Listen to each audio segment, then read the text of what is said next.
I'm Beth Wadham, Academic Associate, and today we're looking forward to a presentation from Hal Roth, who was a Contemplative Practice Fellow here at the Center in 2003 and 2005, and is Professor of Religious and East Asian Studies and Director of the Contemplative Studies Initiative at Brown University. He's going to be speaking with us about the field of contemplative studies, in which he's a pioneer, and his program at Brown University, which is in the vanguard of this emerging movement.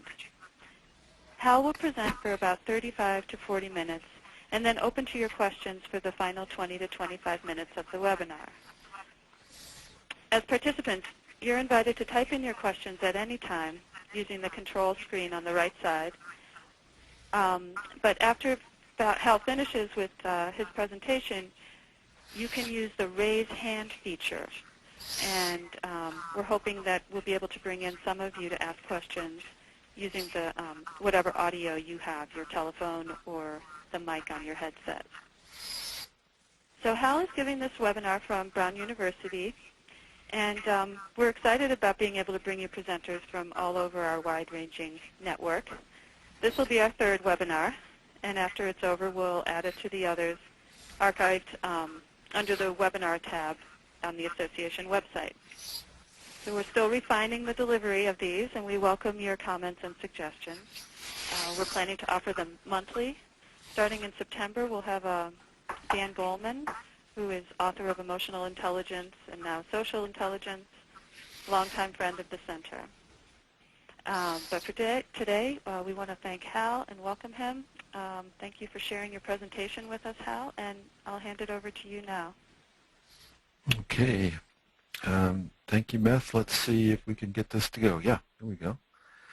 Welcome, everybody. It's a pleasure to be doing this, and it's, for me, kind of in the realm of gee whiz technology. It's kind of quite amazing to me that this is even possible.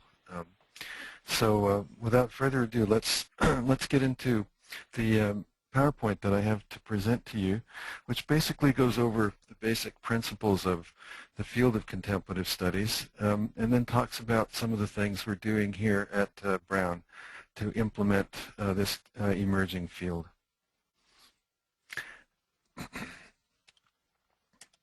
Let's see. There we go. So, what is contemplative studies? It's a proposed new academic field that studies the underlying philosophy, psychology, and phenomenology of human contemplative experience and focuses on the many ways that human beings have found across cultures and across time to concentrate and deepen their broaden and deepen their conscious awareness as the gateway to cultivating their full potential and to leading more meaningful and ethically responsible and personally fulfilling lives.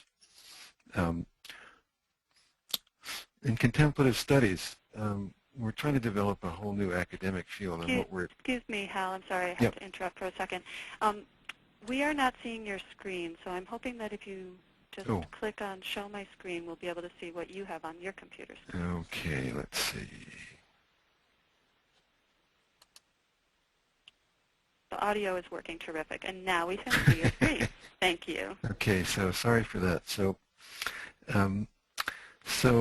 as I said before, this is a contemplative studies, as we see it here, is a whole new academic field that we're trying to develop, kind of on a par with some of the older, but more recent academic fields such as Africana studies, women's studies, and ethnic studies, which have been developed in the past 30 or 40 years as new fields emerging in the academy.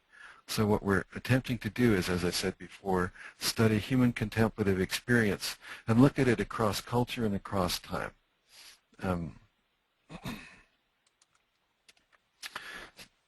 What we're attempting to do in doing this is to identify the varieties of contemplative experiences that people have, to find meaningful scientific explanations for them, and there's a whole wealth of scientific research that I know Arthur Zients has talked to at least some of you about in a previous webinar.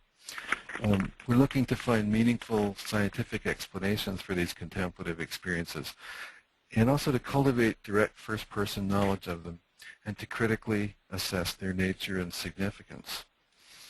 But before going too far, we need to just step back a minute and just ask ourselves, what are we talking about when we talk about contemplation? And this is a working definition that we find usable here. By contemplation, we mean the focusing of the attention in a sustained fashion, leading to deepened states of concentration, tranquility, and insight. It occurs, that is, contemplation, on a wide spectrum ranging from the rather common, uncultivated, spontaneous experiences of absorption in an activity to the most profound, deliberately cultivated experiences of non-duality. Contemplative practices abound in the societies that people have constructed throughout human history, and they are a really essential part of the very fabric by which people build meaningful lives. While various methods to attain contemplative states can be found in Asian and Western religious practices, such states can also be found in a wide variety of non-religious activities, such as making or listening to music, dancing, acting, writing poetry, prose, painting, sculpting, and even in the intent observation of the natural world. It's the goal of contemplative studies to examine the effects of all of these activities. Among the basic principles for contemplative studies, the first is really third-person study is really not sufficient. Currently, in higher education in North America, we're dominated by what many call third-person learning. We observe, analyze, record, discuss a whole variety of subjects at a distance, something out there, as if they were solely objects, and as if our own subjectivity that is viewing them doesn't really exist. But basically, and this is a principle known for several millennia in China, which is my own particular field of expertise. In the words of the great 15th century Neo-Confucian philosopher, if you wish to know the taste of the bitter melon, you have to bite into it. That is, if you really want to understand contemplative experiences, it's important to have them. And so, in addition to third-person study, it's very important that we also include critical first-person study. So in these critical first-person approaches, students are encouraged to engage directly with contemplative techniques without a prior commitment to their efficacy. They then step back and appraise their experiences in order to gain a deeper appreciation of their meaning and significance. Some examples of these that we have here at Brown, and there are many more examples up on our website, which I will direct you to a little bit later in the presentation. We have courses in the area of contemplative studies and in the area of Buddhist meditation and Taoist meditation that have contemplative practice labs. In the labs, we try out specific contemplative techniques that we're reading about in the readings for the course.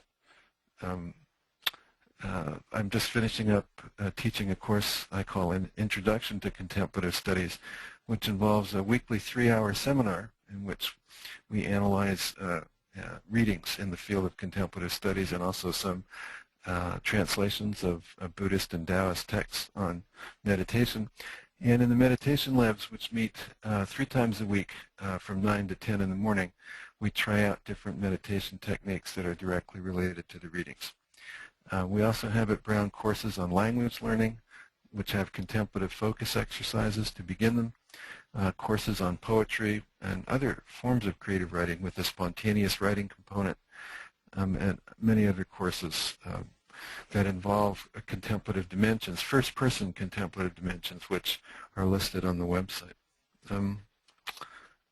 So the challenge here is, how do we combine these concerns into a coherent higher education curriculum to study contemplative experience? A curriculum that is, first and foremost, based on a scientific foundation. Secondly, combines first and third-person perspectives. And third, gives students practical training in recognizing their own contemplative experiences. In the way that we conceive of it here is that there are three fundamental aspects to the field of contemplative studies. The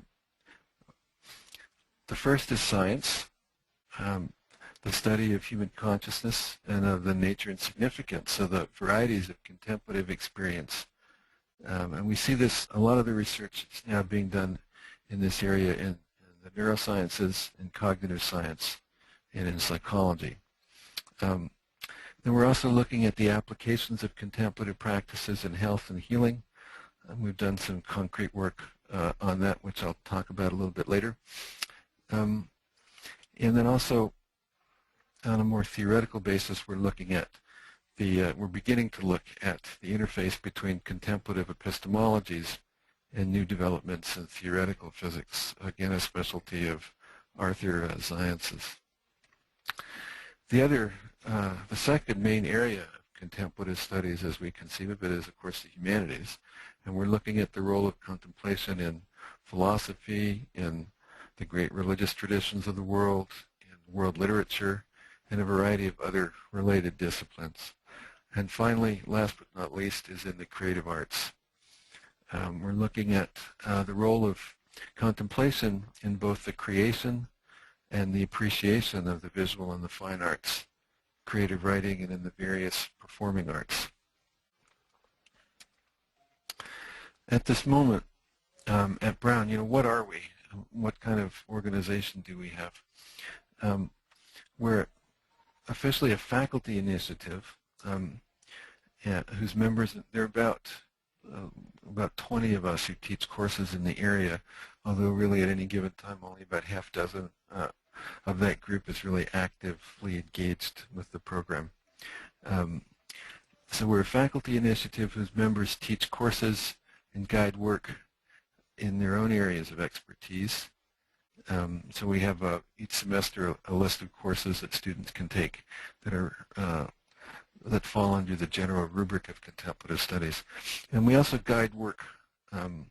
We support students who are interested in doing an independent concentration in some area of contemplative studies. To this point, we have had 8 such students, 5 of whom have already graduated, 2 just graduated on Monday, and the rest of whom are still working on their degrees. To clarify, we're not officially established as a formal concentration at Brown for a variety of reasons, which I'll be happy to talk about in the question period. But what we are is we provide guidance to students who do independent concentrations. With an independent concentration, a student designs his or her own set of courses organized around a coherent theme, which results in a final project in the senior year. These are some examples of, in fact, this is a list of all of the 8 independent contemplative studies concentrations that students have either completed or are completing at this point. So you'll see it kind of runs the gamut. We've got contemplative science, a very interesting project completed on Tibetan Buddhist meditation and the treatment of eating disorders. One on contemplative experience and morality. The 2 that were just completed, one was on theories of madness in Tibetan and Western medicine, and that student's going on to medical school, and one on contemplative music, in which the student did a 45-minute musical composition based on the Indian chakra system. A very interesting combination of different influences. Fascinating. He's actually going to do a major public concert in which he presents this musical composition this fall. I'm going to help him organize it. It'll probably be in September. Again, neuroscience, neuroscientific research, and so on. And there are 2 projects that are just being done now. One on contemplative education in Oroville, and one on helping medicine in general come to appreciate the perspective of individual subjectivities. So a very interesting collection of projects that students have been doing. You know, the wonderful thing here is we've got some very highly motivated and very intelligent young people who are drawn to doing this kind of work with contemplative studies, so we're very fortunate. Let's see. So I wanted to direct you to the website. I'm going to try to click on it now, so we'll go over there. I think this is going to work. Yep. So this is our Contemplative Studies Initiative website. There's a bunch of things that this website's good for. We have a list of upcoming events. Here there's an announcement of we're running a contemplative practice grant program this summer where we're supporting students to go on a contemplative retreat of any particular contemplative tradition. And so you see this. We also announce other interested events for people to come to the website. We have about 800 people on the listserv, and so we also send out notices of different events throughout the listserv and keep people in the loop about what's going on. We've got some publications which our faculty members are starting to write. And let's see. And we also have this wonderful, we've had this lecture and retreat series, and starting about a year and a half ago, actually basically 2 years ago, we started recording them. So we have a videos page.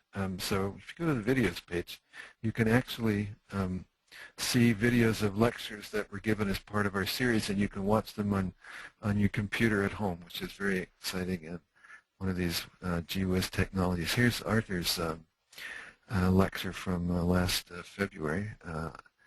And this is a fabulous concert that one of our former students, who graduated in 1998, Srinivas Reddy, who's a professional sitar player, performed with, accompanied by Samir Gupta on the tabla. It's just absolutely beautiful music, and I urge you all to, if you have the time, to just go watch it. So we've got ones from this past year, and then there's also an archive, a video archive that people can go to. We've got suggested readings. We've got all these different buttons. Anyway, so please feel free to come to the website and explore it. We've also got links to different websites. We're always adding more other programs in contemplative studies. And we've also got a list of retreat locations to help students find contemplative retreats that they might be interested in. So let's see if I can find my way back to the slideshow. Yeah, here we go. The other thing we've done is we've established a program in the medical school. And this is kind of exciting because this is our formal location right now in the university. We're part of a scholarly concentration program for medical students that gives them an additional elective focus in their training. And there are many different topics, women's health, third world medicine, and so on. And I think I can take you right to the homepage, the website of the Scholarly Concentrations Program. And over in this column, you can see the different, these are the different scholarly concentrations. And then if you click on contemplative studies, you see that we have one for medical students in contemplative studies. And there's no time really to go over this in detail, but just to tell you that we have 7 students in the program, and they're doing a really interesting collection of special projects. They also have to produce a special project at the end of their 4th year, but medical students have a whole lot less time to work on these things. The most time they have is in the summer between their 1st and 2nd year, so really starting right now. And we've got them doing a variety of things. A bunch of them are going to the Minded Life Summer Research Institute. Some of them are doing the mindfulness-based stress reduction course. One of them's going on retreat in Nepal for a month in July. She's doing work on attempting to find Tibetan Buddhist visualization techniques that can fruitfully be brought back for use in clinical medical contexts in the West. So we try to give students a fundamental training in contemplative studies, and it's a requirement for students to develop their own contemplative practice as part of this scholarly concentration. This is all in addition to doing their medical training. So it takes some very highly motivated students to be involved in this, which they are. But also they're having to fit this in, except for the summer right now, between their first and second years, they have to fit it in around their medical training. We know for a fact that this is really very helpful to their medical training to develop a contemplative practice, and we're starting to see students who are also appreciating this. We did also develop a course, a preclinical elective course that a number of us taught in this past year to medical students that met twice a week, and it introduced them to the field of contemplative medicine. Doctors Marcia Smith and Gary Epstein-Lubow. Gary's my co-director, and also Willoughby Britton, whom some of you know, were involved in teaching this course. So let's go back to, nope, that's not it. Let's go back to the slideshow. Right.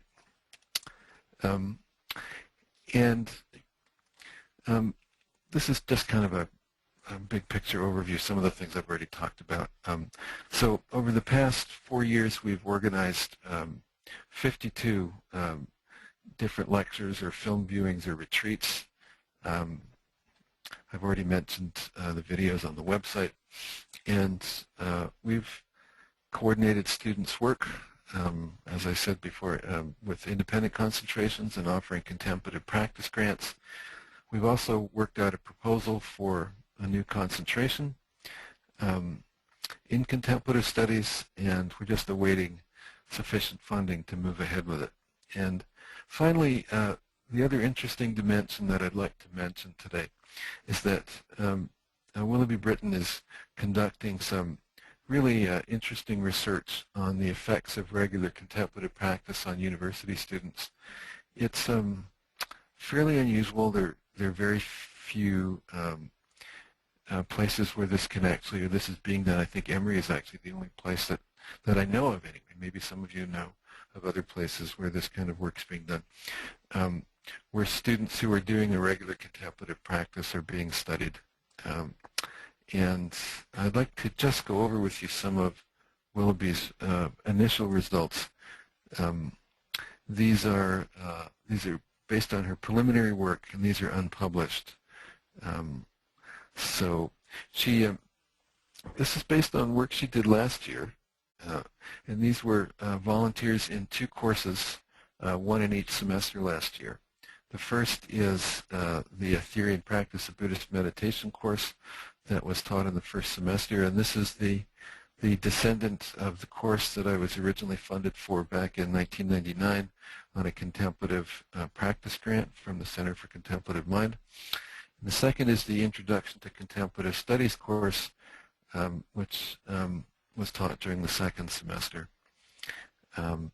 So I can't quite see all of what I have up here, but anyway, you can read what it involves. So each course had a curriculum that included one 140-minute weekly seminar and 3 50-minute meditation sessions. And the meditation sessions were divided into basically 10 to 15 minutes of yoga, which I think is important for people to, even young people, some of whom are very flexible and others whom are not, to do some basic yoga stretching to get the joints that are involved in cross-legged sitting loosened up. Then they did anywhere from 20 to 25, sometimes 30 minutes of practicing a different meditation technique, and then 10 minutes were left for discussion and journaling. Students kept note card journals, and they were encouraged to make brief comments about the sit that they did, that they just finished, and ask any questions that they didn't feel comfortable asking in a group setting. Dr. Britton administered 3 measures to students: the Mindful Attention Awareness Scale, the 5-factor mindfulness scale, which are both measures of the ability to pay attention, or measures of mindfulness, and then the Acceptance and Action Questionnaire. And these were administered at the beginning, in the middle, and the end of each semester. So this is looking at scores, first of all, on the Brown and Ryan Moss, or the Mindful Attention Awareness Scale. And as you can see, they increase steadily over the semester. And this is the beginning. Let's see, that's the beginning, the middle, and the end. Right, so the biggest gain seems to have, as Dr. Britton observes, occurred here from the beginning to the middle of the semester. In that particular iteration of the course, we spent most of the first half of the course doing South Asian insight, Theravada insight meditation practices. The second half were devoted to more Mahayana-type practices, mainly drawn from Zen traditions in China, Korea, and Japan. And these are scores on this FFMQ, which is the 5-factor mindfulness quotient, I guess, or mindfulness scale. These also increase. This is a parallel scale to measure mindfulness, as I understand it, but it also has subscales.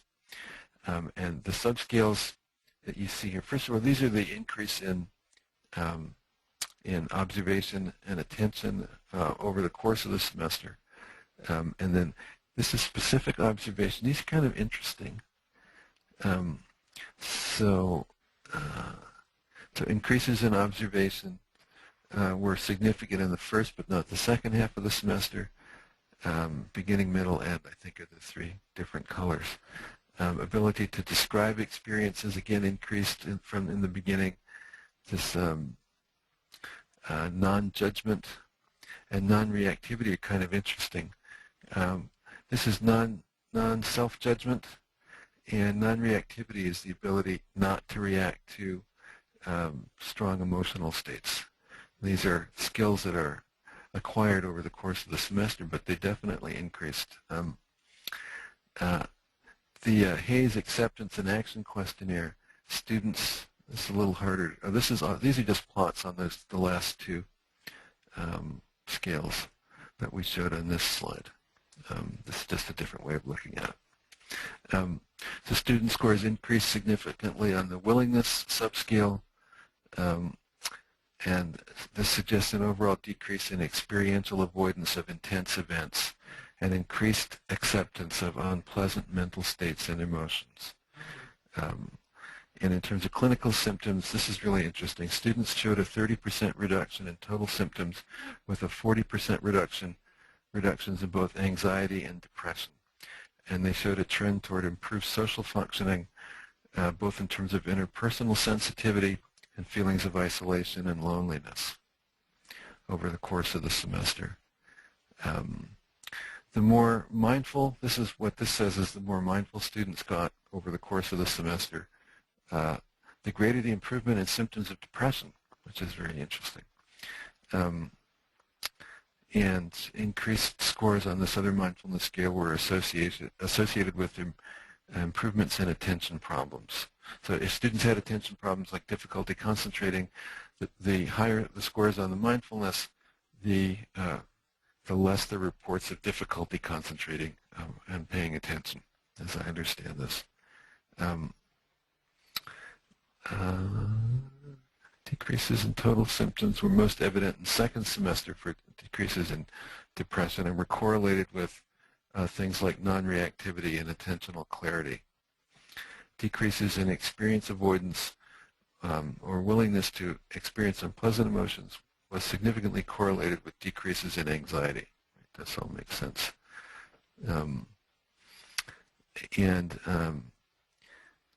Let's see. The FFMQ, I can't read that word, sub-something, and attentional clarity, non-judgment, and non-reactivity and willingness to experience accounted for 92% of the variance in depression scores. So as attentional clarity, non-judgment, non-reactivity, etc., went up, depression scores went down. So that is, the higher the scores on these subscales, the lower on depression. And this MOS didn't coordinate particularly well with clinical symptoms, but the FFMQ, which is a little more finely grained, did. So finally, as a summary, that participation in these two courses with their associated meditation labs was linked with significant decreases in clinical symptoms of depression and anxiety. Class participation was associated with significant increases in a multifaceted construct called mindfulness. This is very scientific lingo here, which includes enhanced clarity and maintenance of attention, and emotional non-reactivity. Again, I can't see the end of my slide here. Decreases in clinical symptoms, particularly depression, were highly correlated with increases in mindfulness scores throughout the semester. And just a brief follow-up, Dr. Britton recently told me that this year she's been looking at gender differences in the scores on these tests, and what she's finding is that young women come into the course with higher scores, higher symptoms of depression, but by the end of the course, the symptoms of depression decrease more substantially over the semester, so that by the end of the semester, they have the same level as the young men do in terms of symptoms of depression. So I think that's really where I want to stop. Of course, this is the famous concluding. I use this often to conclude my PowerPoints. Famous comment by William James in the Principles of Psychology. The faculty of voluntarily bringing back the wandering attention over and over again is the very root of judgment, character, and will. An education which should, I'm missing a word there, be able to improve this faculty would be the education par excellence. That's what we're attempting to do in developing the field of contemplative studies. It was, as James realized, almost impossible to do that in his generation and his era. But of course, James was about a century or a century and a half ahead of his time. So that's something that is very much possible today, and that little by little we're hoping to bring about. So thank you, and I'm happy to entertain questions if I can figure out how to work this. We'll leave that nice slide on there. Carrie, do I click on questions? How do I do this? All right, there's a little question section where you can type in questions, where participants can type in questions. And, we have 2 questions right there right now. What other colleges and universities in the U.S. or otherwise are currently developing contemplative studies programs, concentrations, coursework, etc.? People at the center will be more up on this than I am, but the ones I know about are there's a Creativity and Consciousness Studies program that Ed Sereth from the music school has put together at University of Michigan, and there's a link to it on our website. And also Emory University has a contemplative studies program. It's more research-oriented at this point than teaching-oriented, but you can also access it from a link on our website, or just, you could find it on the Emory website. I think Evergreen State College in Seattle is doing something. I also think there's something going on in the University of New York system. And there's a graduate program in the Religious Studies Department at Rice University that Anne Klein, another contemplative practice fellow, has developed. Those are the ones I know about. And then there are a lot of different courses. The center has sponsored 130 or 40 contemplative practice grants. So there are people, probably like many of you who are here listening to this, who are involved in teaching a contemplative dimension in your work, in your courses. But those are the ones I know about that are developed programs. Okay. Do you see the list of questions there, Hal? Yeah. I'd have to refer you to Dr. Britton, Willoughby Britton at brown.edu for further information about the metrics. She has a lab where she gathers data. So she gives students a battery of, there's psychometric tests, and she also gives them, hooks them up to EEGs, and she's gathering EEG data. But not being a scientist, and I'm really not involved in the research for many reasons. I don't want to cross that line. I want to keep us doing separate things. I can't really answer that question. Let's see. What is the best way to begin?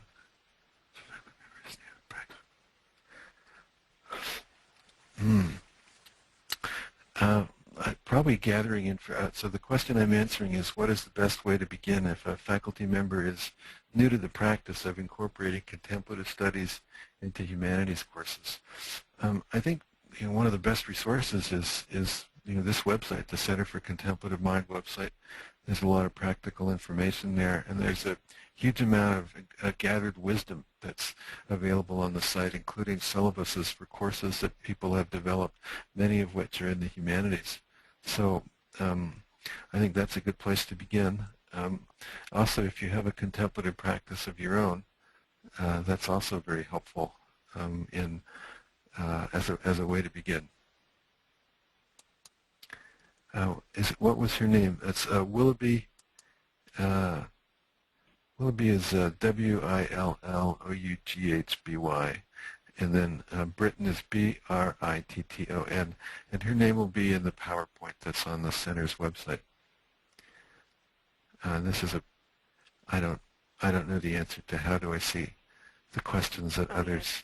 There's a question about how do you see if what the other questions the participants are asking. The features of the webinar depend on the kind of computer you're using in your operating system. But if you go up to the top of your control panel, you might have an option to view, and a little drop-down menu for view, and you can select view questions.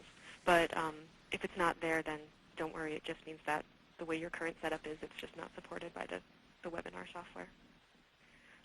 But I would like to quickly address Lisa's question that the PowerPoint will be available on the ACMHE website, and it'll be acmhe.org/webinars.html. And that's where we have an archive of our past webinars. We're also recording this one, and this will be available soon, and all the PowerPoints and sort of materials that are mentioned in the webinars, we try to have them available there. So we'll email the address to everybody after the webinar. Can the people ask questions like orally without typing Sure. in? Yep, there's a way that you can raise your hand. If you look on the upper right of your control panel, there's a little hand icon. Vita just raised hers. So then, Hal, if you click on a raised hand in the attendee list, then you can... Oh, I have to find the attendee list. Let's see. You want me to commandeer it? I see it. I see it. Yeah, So let me... You can unmute anybody that has their hand raised. Okay, let's see. I see. Oh, I see. Oh, several hands. This is very cool. So, okay, the first, whoops, a hand went down. I'll see. There's a Gertrude Hughes, I see. So let me see. If I click on your hand, will I unmute you? Hello? Is Gertrude on?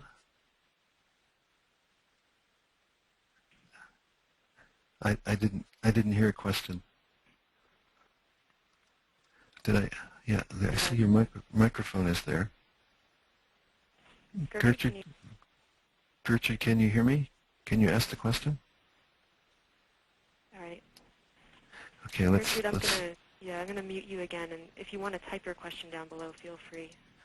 Okay, there's Veda Goler. Let's see. I'm gonna click on. Hello. Hi, can you hear me? Yes. Great. I am wondering what was the greatest resistance you encountered from other faculty members and from administration when starting your program? really the greatest resistance was from colleagues in the Religious Studies Department who regarded what we were doing as no different than forcing students to get down on their knees and accept Jesus as their Savior and in a classroom setting. So they felt that we crossed a boundary there, despite making it very clear that we had no interest in proselytizing, and that in the meditation labs or in the contemplative first-person dimensions of contemplative courses, that there was no need to believe. There was no set of beliefs that people needed to have. That people who were in the that this was very empirical, and that we were encouraging students to question and to not accept anything, but just to base their insights and their questions on their own experience. But there's kind of a gap, an understanding gap that little by little is getting bridged. But that's been the greatest. And the other administrative hesitation, I think, is because this is innovative, and they were a little worried about being so far out ahead of the pack that there was nobody else in the pack. Makes sense. Yeah. Great. Thank you. You're welcome. Let's see. Do they have any other hands? No hands, but let's see. I have a question from Lisa. What other inroads have you made into professional education settings beyond medicine or doctoral programs? Right now, our program, I would say that we haven't really made any others. I know that the center has a very active program with lawyers, and is doing very good work in the legal profession. But right now, beyond medicine, that's where we are right now. And also, a few of us are training graduate students, maybe more unofficially than that, because we're not an official graduate program. We're not even an official undergraduate program. So, but I have a grad student that I've been training as a kind of corollary to his regular religious studies training. Let's put it that way. Do you see any danger in instrumentalizing these? This is a great question. Do you see any danger to instrumentalizing these rich traditions that grow slowly over years of practice, that they get reduced to be less depressed and be a better student if you meditate? Yeah, absolutely. It's there's a way in which the insights of many of these contemplative traditions simply can't be captured by the kinds of research that we're talking about. So the research is really only getting the tip of the iceberg. It's just getting the top. There's a whole bunch of stuff below the surface, and a kind of very, very different way of approaching human experience, which science hasn't yet been able to incorporate. Now, one of the things we're hoping to do is, little by little, is develop really a contemplative science that brings the perspective of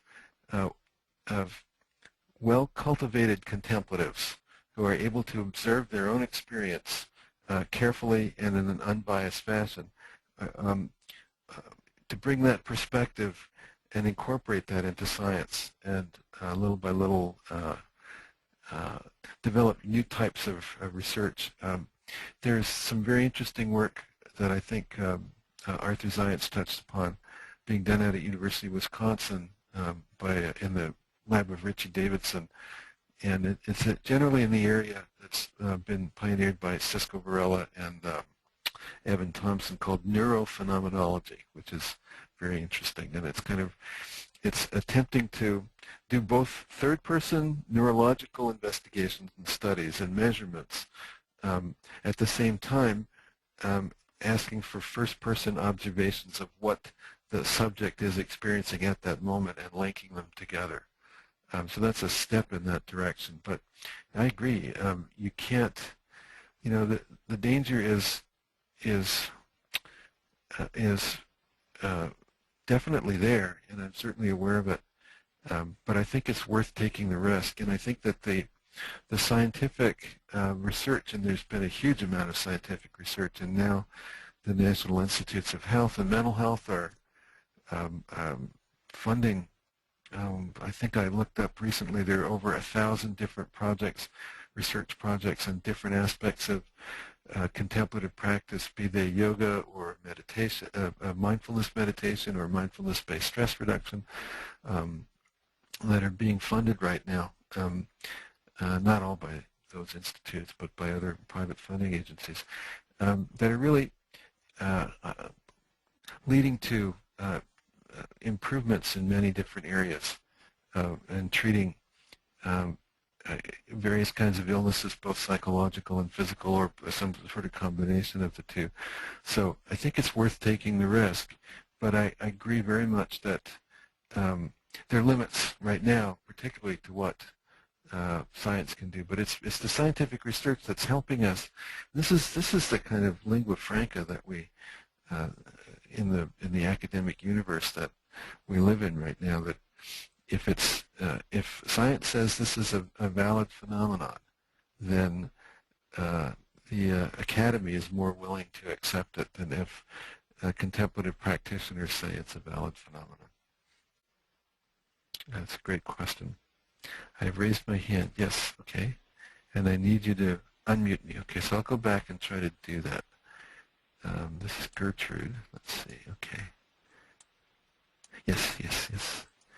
Oh, no, I don't see Gertrude's hand. Well, I'll try to unmute you anyway, Gertrude. And then I see two other hands raised, Dr. Kevaney and Dora Jane Beerer. So let me try Gertrude first because we're unsuccessful before. Okay. Whoops. Click to unmute. Okay, so Gertrude, can you hear me, and are you talking? Sorry, I can't hear you, Gertrude. If you could you try typing in the question, because I'm sorry, I can't hear you. So let me move up to Dr. Kevaney, and I'm unmuting Dr. Kevaney. Dr. Kevaney, can you hear me? And can you talk?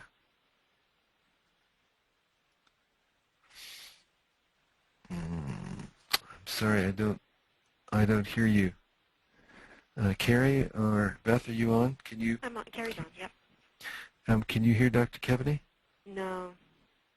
I'm sorry. Let me try to move on to Dora Jane Beerer and see if I can unmute you successfully. Dora Jane? Can you hear me? Yes, I can. Okay, I have a couple of practical questions. One was just about how you convinced your administration to allow you to offer more credit hours for labs, because I had a course approved, but they only approved me to have a 1 hour a week meditation lab, which doesn't seem like very much. So that was one sort of practical question, and the other had to do with the classroom space. What are you having them practice in the regular classroom, or do they go someplace else? No, great. They're both great questions. So let me take the second one first. We are very fortunate to have the use of. Should I repeat the question, Carrie? I mean, did everybody hear the question? It might be helpful if you repeated the question. Sure. So the question is, how did I convince the administration to give more credit hours for meditation labs? And Dora Jane only got permission for 1 credit hour. And the second question is, where do we do this? Where do we meditate? Do we use a classroom space? And classroom spaces are not very suitable because they have chairs and tables in the way. So we've been very fortunate that we have a beautiful dance studio. And because dancers tend to work late and get up late, the space is available in the mornings, usually before 10 o'clock. So it's got a beautiful wooden floor, and we're able to store the cushions. Students often buy cushion sets, or some of them buy them and leave them, so we've got about 40 or 50 cushion sets now that are available, so students don't need to buy them anymore. And right now we're able to store them in the dance studio. And in terms of credit hours, students don't really get extra credit for doing the meditation labs. The way things work here is students have to take a certain number of courses, and it's just an overload that they take. So this is essentially a 6-hour course, but they don't get credit for 2 courses. They just get credit for doing the 1 course. Have you found much resistance from students knowing that they are going to take these extra hours or do these extra hours of meditation and not be receiving credit, or is it just such a different system at Brown that it doesn't apply? There's no resistance, and it may be that it's a different system. I often get, for the Intro to Contemplative Studies course, 80 or 85 students wanting to take it, and normally we only have room for 20, although I've been developing new pedagogical techniques to deal with larger groups.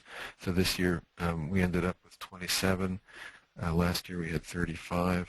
But it's a 3-hour supposedly a discussion group, but I've been able to break it up into different pieces and do split-off groups and so on. So maybe it's the different system that pertains. You're welcome. Thank you for the question. Let me try to go back to Dr. Kevaney, who has her hand up, and see if it works now to unmute you, Dr. Kevaney. Dr. Kevaney, are you talking?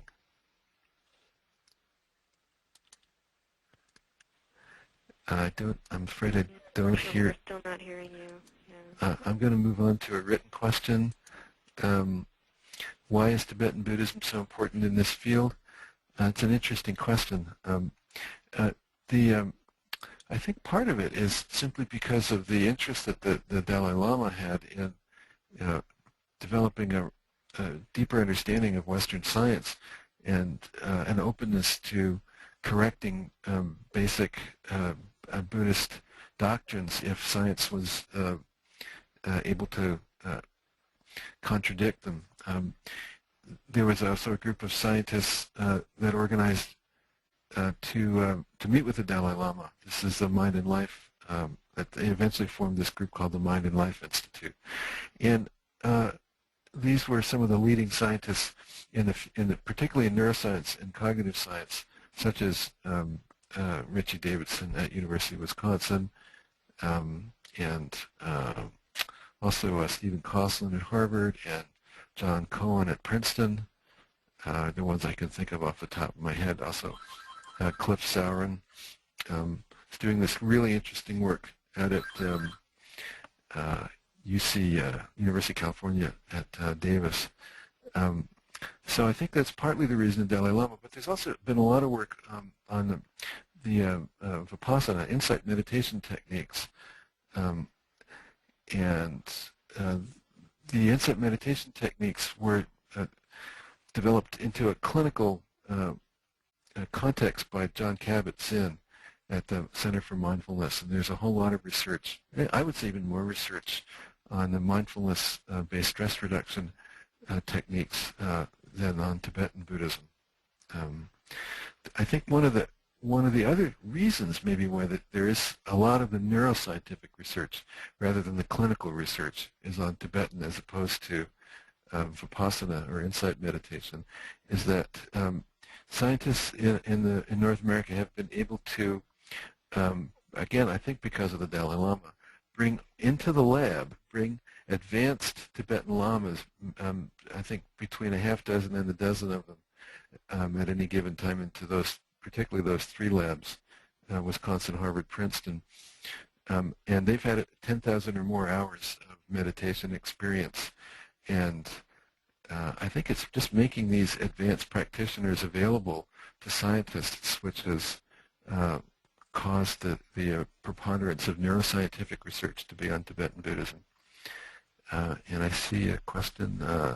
do you see a movement toward incorporation of contemplative practices in curriculum development K to 12, and could you provide some links? Yes, absolutely there's a movement, although I can't really provide the links, and perhaps you can get them from the Center for Contemplative Mind. I think that one of my students is quite interested in this, and I know there's a man named Ugo Visser in Denver who's set up a foundation for working on this. And there's a bunch of other movements going, but I haven't really kept on top of it. So I would urge you to go to the Center's website. Hey, Hal. Hi, this is Beth. Yes. I'm just going to interrupt for a second and say we just have another minute. So if you'd like to take a final question, then we will wrap up and sign off. Okay. Well, there is a final question here. And this is from Dr. Kevinly, I think. The question was about the value added that Hal is noticing from the feedback from colleagues and students through an array of contemplative practices. I also am interested in the application of this broadening field of science in Canada and other countries that you might be aware of. There are a number of researchers in Canada whom I know of are working on this, and probably the best in this general area, probably the best place to go to find a list of people is to the Mind and Life Institute website. We have a link, but you could just Google it and find out. I know Linda Carlson's at the University of Calgary who's working in this area. There's a group of researchers at University of Toronto led by Zindel Siegel who are working on a technique called mindfulness-based cognitive therapy, and they've formed an organization of researchers who are working in the area of contemplative studies. His name is Zindel, Z-I-N-D-E-L, and Siegel is S-E-G-A-L, and Linda Carlson, C-A-R-L-S-O-N, is at University of Calgary. Let's see, and I think that may be it. I'm trying to see the first part of the question. Yeah, I mean, one of the things that I'll be doing now is I'll be putting up a number of papers that students just finished. Particularly there's three essays from students. They're all excellent. One talks about the change in his experience. He did 2 semesters of contemplative studies courses in the past year. And he's noticed a whole series of changes in his life. And then there are 2 other students who are actively involved in cognitive behavior therapy, and they talk about the impact of the contemplative practices that they did this past semester on their individual therapies. So I'll put them up. I'm going to put them up. The students have already agreed, and put them up on the website for people to have a look at, of course, without the student's name so that they can be confidential. So I think I'm going to sign off and turn things over to Beth. Thank you all for listening in on this and participating. Thank you, Hal. That's terrific. Thank you for sharing so many resources with us. And when you say the website, you mean you'll put it on the Contemplative Studies Initiative website of Brown That's University? right, yeah. Great. Yes, that's wonderful. Well, it's been informative and wonderful to get a picture of this initiative at Brown and its contribution to expanding the scope of higher education. Thank you all for joining us, and please plan to join us in September for our next webinar with Daniel Goleman. I hope you all will be well, and please share with us